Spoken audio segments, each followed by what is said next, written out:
My name is James Weeps Jr. This is Kung Fu Havoc number 2. This is my final video for tonight.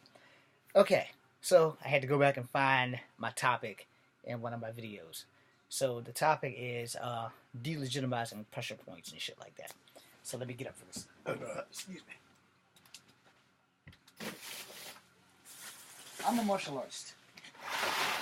I've been training in martial arts since I was 7 years old. If you have been watching Kung Fu Havoc number 1 and Kung Fu Havoc number 2 from its inception of YouTube, then you will know that I am not going to tell you something wrong unless I don't know that it is wrong.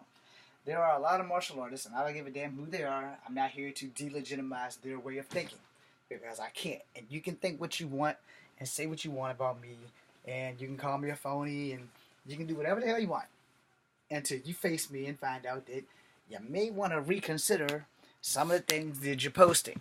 Alright? Let's keep the shit real. Let's keep the fucking shit real. Alright, 1. I've studied multiple styles of martial arts. Before MMA was a thing, I was a thing. Alright? Before MMA had a name, I had a name. Before MMA got super famous, I was already studying mad martial arts.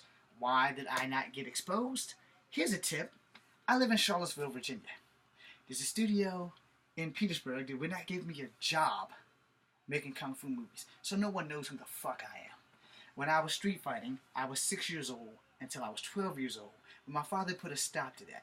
But I kept doing martial arts from the age of 7 to 15, but I stopped doing taekwondo. I kept practicing what I knew. I picked up other things. I picked up some capoeira. I picked up some ninjutsu. I picked up some judo. I picked up some jujitsu. I picked up more karate. I started off in karate. I converted over to kung fu because kung fu worked for certain body types. Alright? So there's going to be a lot of people right there that's going to say, James doesn't know what he's talking about. Don't believe shit he's saying. Okay. That's your opinion, and I respect that. Now let me hit you with the truth. When I started learning Kempo, I had already knew about pressure points from Judo. I've also already knew about pressure points from Jiu-Jitsu. And if you are trained properly in Judo, Aikido, Jiu-Jitsu, and Kempo, each one of those have grappling and lock techniques that involve what? Pressure points. When someone puts your ass in a Fujiwara armbar and they tick your wrist this way, or they put you in a regular armbar and they tick your wrist this way or this way and they hyperextend your elbow, they are also using pressure points. Now, I'm not going to go through the names of 9 and 21 and all that because I don't know if those names are legit. Those were names and numbers that I was taught. But at the time when somebody's beating your ass and you're trying to reach a pressure point, you don't have time to remember what the number of that pressure point is. All you need to know is that there are 365 pressure points within the human body, and 250 of them will fuck you up. I didn't sugarcoat that for a reason, because there are a lot of people out here who do not believe in pressure points, and they will believe that, pressure points are painful, but they won't stop you. Here's my thing on that. Alright, if you are of equal size and equal stature, and equal determination, and you both have the never say die attitude, you may be right. But there's a problem with that. If it's done right the very first time, then you will understand how this shit works. Alright? Now, as I said, I just named 4 styles that involve pressure points. Anyone who wants to contest that, go take the style. If your teacher in Judo, Aikido, Jiu-Jitsu, and Kempo does not use pressure point techniques, they have no idea what the fuck they're doing, and they shouldn't be teaching you shit. And I know for a fact that Kempo definitely does pressure points, and every strike is a block, and every block is a strike. So if you don't have that as one of your first lessons, you are not in a Kempo school, and you should probably skidoo. However, you still may learn some great shit from the guy that's teaching you whatever form of Kempo that he's teaching you, because here's the thing about martial arts that people who make these martial art videos fail to tell you. So I'm going to tell you, because the thing about teaching a martial art is that you are not teaching the martial art that you learned. Alright? Understand that. When you teach a martial art that you learn, you have adapted it to teach it to someone else from what you learn. Because you will learn throughout certain martial arts, there are some things that will work for you, that the teacher that taught you will work, and there are some things that the teacher taught you that just won't work. And if you don't apply these skills, that's how you find out what works and what does not work. Alright? As a martial artist, I can honestly tell you, not everything works. Not everything. And also it depends on your fighting situation. Alright? Now if you're in a situation where there's more than 2 or 3 guys, don't get fancy. You know, you stick to basics and be honest. In every fight, if you're gonna do a martial art, all you will ever need is basics. A basic front kick, a basic side kick, a basic back elbow, a basic back fist, but you don't want a complete spinning waddle fist because you put way too much momentum behind it. And here's where people are going to get mad and they're going to tell me I'm full of shit. But you throw this thing right here, the full arm, and someone catches it right here. Yes, I'm not going to touch the pressure points, but there are pressure points right here. And they catch here, and they pull here, and they push here. They're going to break your fucking elbow. Alright? So you're throwing this, or you're doing that. There's a good chance that a good guy who's strong and has knowledge and has been in enough fights to know how to do this shit, and they can break your elbow by your own movement, your own legitimized mistake. And you will make mistakes in fights. It's period. It's pure and simple. You will make mistakes in fights. And anybody who tells you that they won't, or they haven't, or they didn't, they have been really good, really blessed, or damn good liars. I've made plenty of mistakes in fights because in my head I'm thinking I'm going to do this, this, and that. And when the fight happens to happen, all that shit that I was planning goes because you don't remember what your plan was when a fist is flying at your face. You don't remember what your plan was outside of the basic block, block, block, block, block, block. Because if you think that you're going to remember block, boom, boom, boom, that shit ain't going to happen like that. It does not happen like it does in the movies. It doesn't. What happens is block, boom, up, shit. You know, you hopefully will get up from that. Or it's block, boom, boom, boom. And once you get rolling, you may be able to handle the motherfucker. But if he's blocking shit, and you're blocking shit, you know, you guys are going to be rumbling for quite some time. Which goes back to, here's the difference between a fight and a fight in a controlled environment. Right? In a controlled environment, these are not controlled environment gloves. These are training gloves. So not for fighting, but like weightlifting. I mean, you can shadow box with these bitches. They're fun for that. And if you walk around with these things every day, you know, then they'll be on you when you're in an uncontrolled environment. But when you're in a controlled environment, you got your gloves on. Boom, boom, boom. You have your bag here. Boom, boom, boom, boom, boom. You know, you're training. Boom, boom, boom. You know, you're training. You're training. You're training. Now, when you're in that controlled environment and you get into that arena, here's your ref. I want to get a clean fight. Protect yourself at all times. No hitting below the belt. No eye gouging. No hitting, no elbowing in the middle of the spine.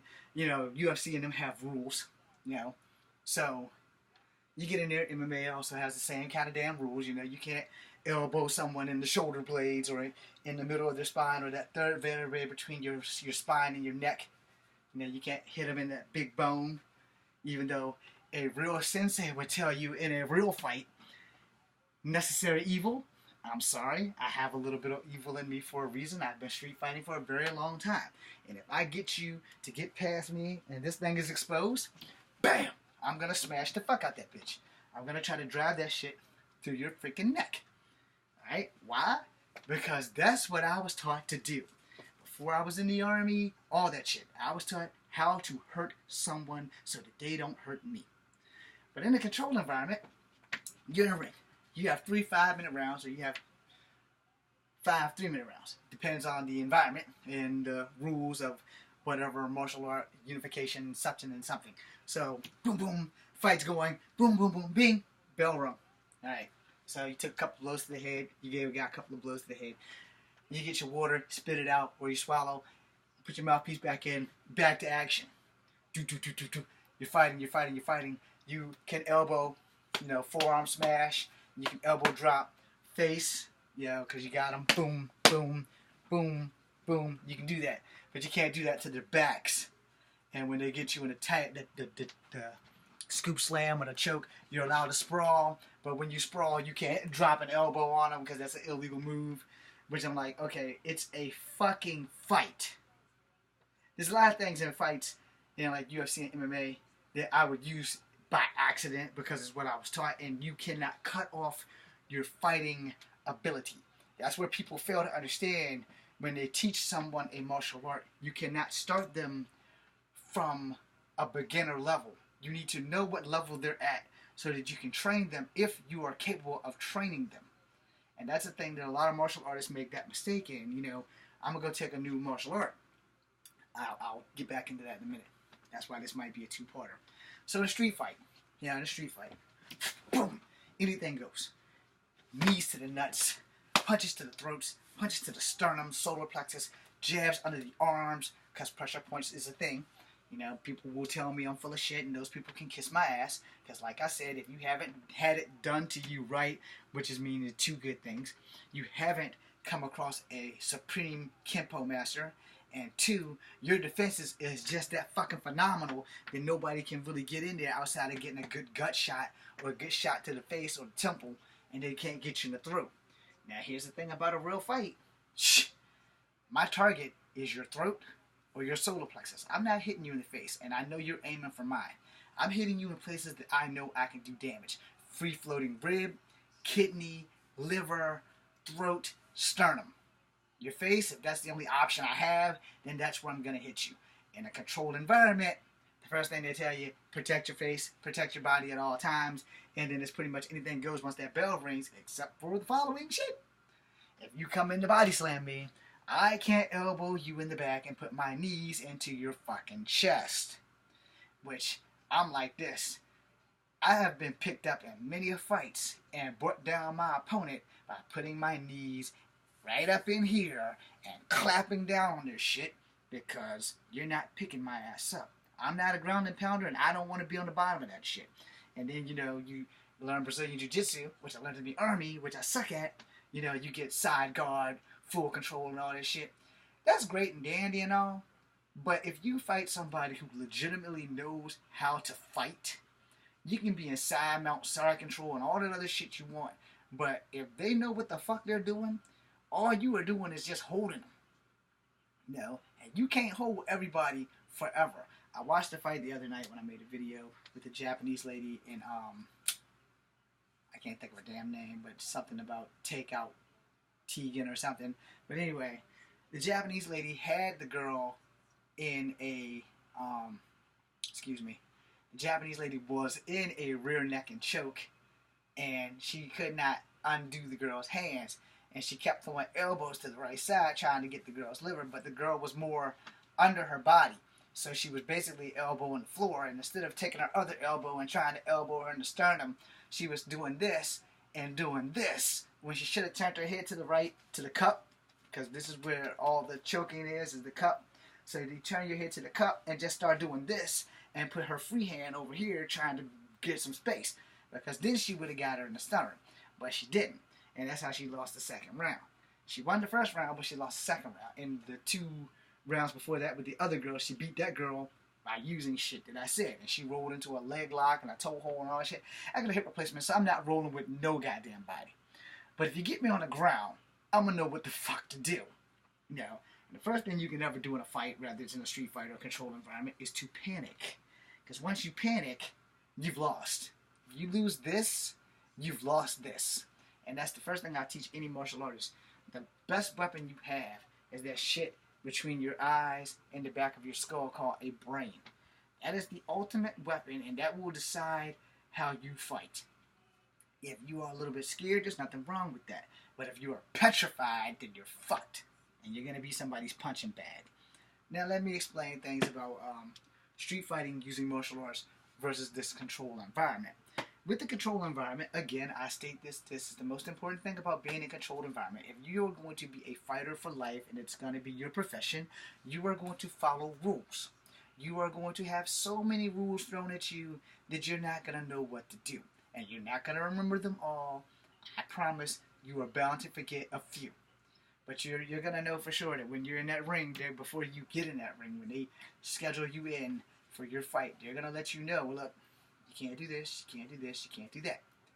Now, everything else you can do. But like those main 4 or 5 things that's like illegal, you're not going to be able to do it. You know, they're going to check your gloves and all that shit. They're going to pat you down, make sure you're not carrying anything illegal, and you're going to be fine once that bell rings. You're going to be a little scared, you're going to be a little freaked out, and that's okay, because that's life.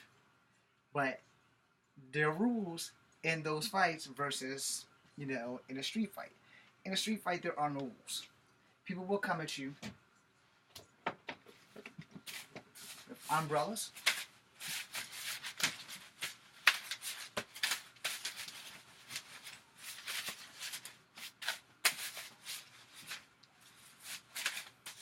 unconventionally hooking you around the neck, around the arms, and the legs.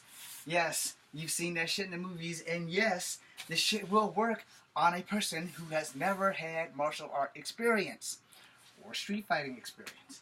And why does it work? Because I just said you're going to get someone who has no fighting experience. It's a different ballgame when you are fighting someone with minimum to no training versus someone that's got a lot of training, got a lot of experience, and you're going to have to fight them. So when you're fighting them, you need to be prepared because they're ready.